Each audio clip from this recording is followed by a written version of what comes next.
be a little low on fuel there. My name is George Swartz from Westchester, Ohio, and I'd like to introduce you to my 1957 NASCAR race car, often called the Black Widow.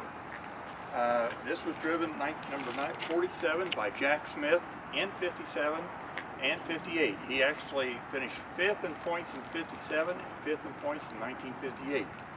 The car has relatively a stock car that you could buy from the dealer, but had a few additions done to it. Most of the alterations were all done by Sedco Engineering.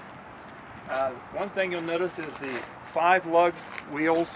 The heavy-duty suspension had a special rear end in it, a 390 ratio, and was made heavy-duty so that they wouldn't bend the axles and endure a 500-mile race. The front suspension was 5 lug special heavy-duty lug construction with the A-arms all beefed up, and they actually doubled the thickness of the steel in the A-arms. It has, instead of 4 shocks, it has 8 shocks. It has 3 extra cross members in the frame to stiffen up the frame. It has a special radiator. The radiator was actually constructed from a Cadillac and a Buick radiator. And then they modified that and moved the outlet over from the center, offset it to the driver's side, which gave them an extra 15 degrees of cooling.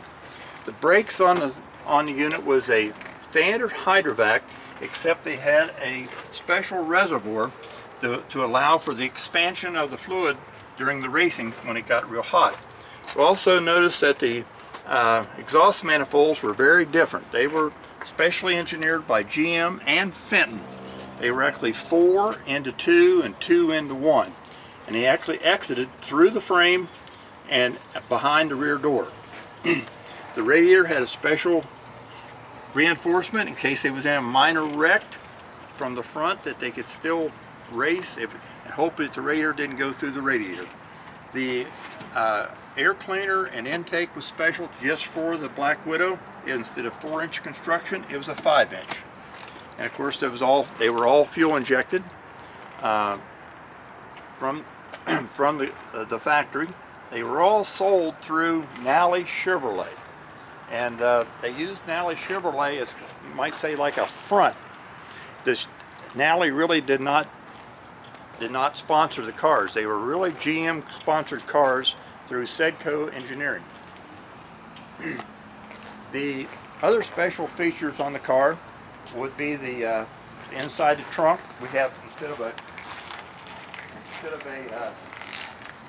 16-gallon tank, we have a 20-gallon tank, which needs a few modifications. See, there's no spare. They didn't have a need for a spare, and they also had to take that spare well out because the tank was so large. It was a special welded construction. It had 4 straps instead of 2.